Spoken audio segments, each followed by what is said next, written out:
Hello, I'm going to try and do this without editing today, other than me stopping the camera a couple times, so it's going to look kind of amateurish, but I need to do these fast and I need to get them up pretty quickly, because there's a lot of lag time, as you can tell.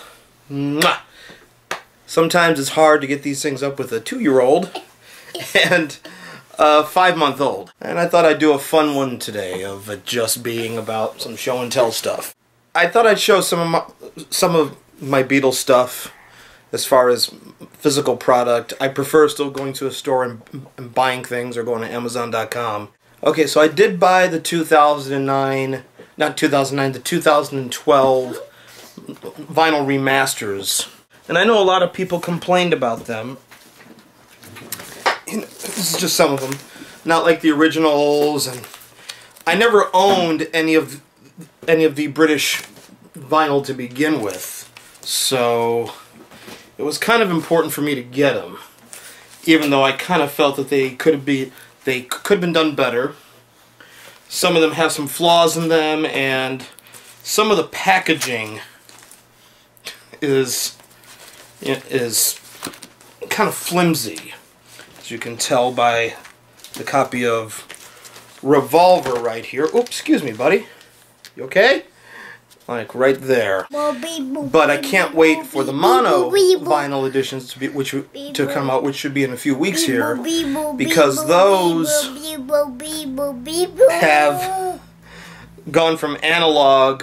They stuck with the analog master from beginning to end. So that's going to be interesting to hear. And those I can't wait for. Okay, I started going to Beetle Fest in 1987. If you've never been to Beetle Fest, you should know what it is. It was started in New York in the 70s by Mark and Carol Lapidos. They expanded to Chicago in, I believe, 79 or 80, as well as LA. And then they stopped the LA one, and they just kept the Chicago and New York ones going. But I started going, and when I started going during that period, especially in high school, I was obsessed with getting solo stuff. And when I moved from Chicago to Arizona, I had to get rid of a lot of my vinyl, just because there was just no space on the moving truck. That's not going to happen if I eventually move again, but I'm starting to collect the solo stuff again. And this is my copy of Plastic Ono Band. If you've never seen this, this is the American Apple, which both John and George had special Apple labels on theirs. Well, my son's head gets in the way. Come on, you're not going to upstage the Apple, buddy. John wanted a white apple on his, so you got a white apple on the Plastic Ono Band album. When I went back to Chicago in 2012, we went to Beetle Fest again that year. In fact, that was a major thing, and I made it a point to get a copy of All Things Must Pass again, which I had. And this is actually a better copy than what I got when I was in high school. And this one does have the poster. It's one of my exciting things. The vinyl's totally clean on this thing. And this is the George Harrison poster that came with the album. Value for your money, folks. Something that you can't get on iTunes. Look at this. And this is just... Whenever I would buy albums with posters and things like that, I would never hang them on my wall. The theory being that I had was the fact that it was a part of the total package, and you really can't have it without the rest of the cover art. It's a part of the whole thing here. Box is kind of flimsy here, but that's okay. And my son is saying bee-boo, bee-boo, bee-boo. Bee-boo, whatever that means. I read in a book, in Bruce Spizer's Apple book, that the first pressing of this cover came with the Guru smaller. And I've seen that one, and I haven't bought it. However, and this is where I'm confused, he also said that the first pressings of the custom label on Dark Horse came extremely light. Now, I've seen the one recently with the Guru smaller, but it being the standard dark custom label. So I don't know if somebody had when I bought this one and just kind of switched out the records. I don't know. It'd be interesting to find that out, but I'll never know. But if that's the case, I have a later pressing cover with an early pressing label, if that makes any sense. In recent years, I've been obsessed with the compilations. This is a copy of 67 to 70. This is obviously a cutout. I got this not too long ago. Again, this was one that I had. This was one of the first Beatle albums I ever had. I remember particular, I was maybe about 3 years old. My father took me to a record store and he bought the best of Neil Sedaka on 8-track. And he asked me if I wanted a Beatles album. And we went to the Beatles section and I wanted the Blue album because this was the first time I heard I Am the Walrus. I didn't know it was a part of the Mystery Tour. I didn't know what the album was, but I knew it was on the Blue album because that's where I first heard it. And of course the classic rock and roll music compilation that has the cover art that is rather questionable to this day. I know John himself hated it, and John supposedly gave a mock-up to Capitol of what he wanted the cover art to be.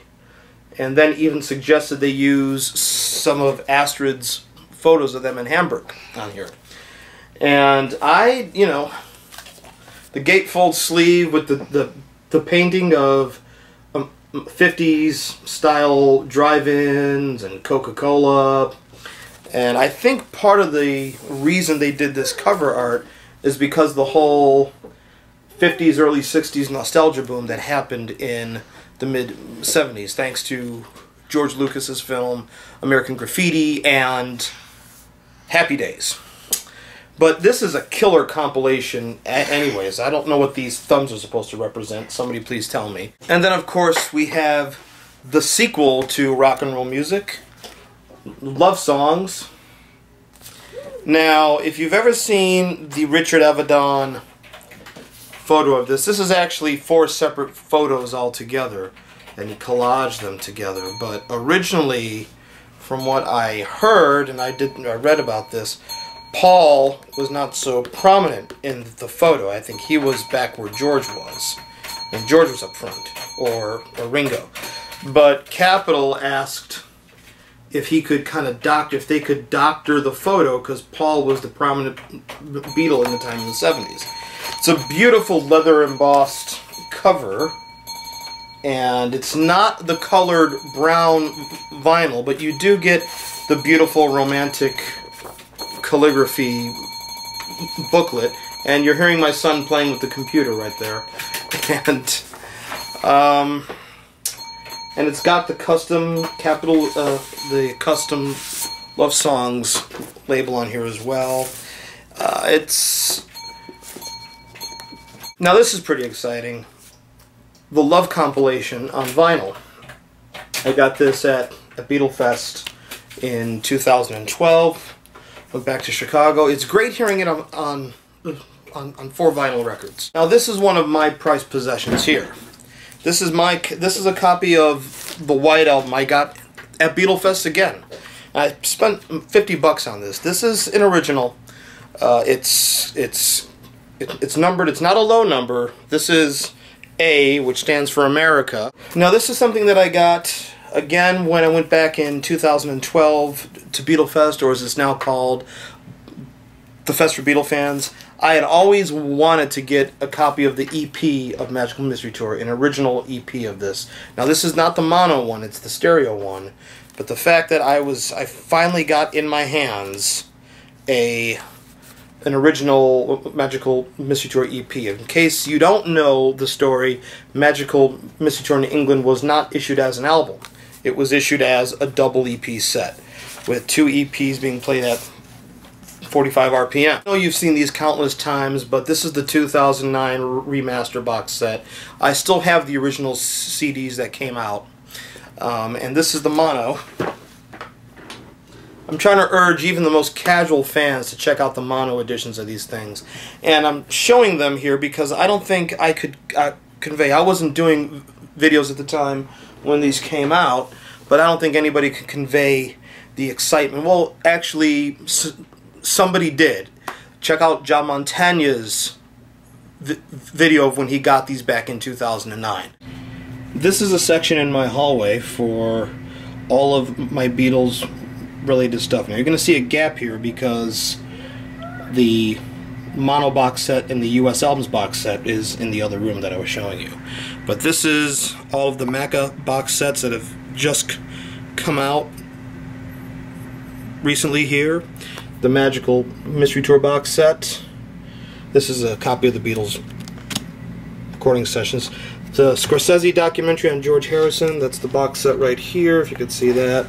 And the Beatles movies, which I keep out here. This is the new Criterion edition of A Hard Day's Night. I highly recommend you get that. And there's a method to the madness here. Right here you get started with the Beatles compilations on CD. Then you scoot over to the John Lennon stuff that I have. Then that leads into the Paul McCartney stuff that I have. Scroll down here to a bit, scroll down like I'm on the computer. Paul McCartney then leads into the George Harrison stuff. Soon to be replaced by the box set coming out. And I don't have too much Ringo on CD. I'm waiting for them to reissue his stuff, but I do have Photograph. And here's the original Lennon CDs that came out in a remixed edition in the early 2000s. I have a couple of bootlegs here. This is the Apple CDs. You can see there. And some more Beatles videos. Here's the original CDs that came out. I'm not going to get rid of them, but I don't play them anymore either. And some more videos as well as the anthology. So I just kind of scratched the surface here on some of the stuff that I have. I think as Beatle fans, if I could just touch on this rather quickly, we all have some sort of a spiritual connection. Me with you, you with me. You know why I collect these things, and if I ever saw you on the street, you and I would have a rapport to begin with, and we would know what to talk about. So this is stuff that brings me joy, and at the end of the day, it's all about the music, as well as Curious George, which my son is watching right now. So I hope you enjoy this. I can do some more show and tell stuff. I just kind of scratched the surface here. Thank you. I'm glad my son Harrison, just wandering around in his diaper, came and gave some commentary on this as well.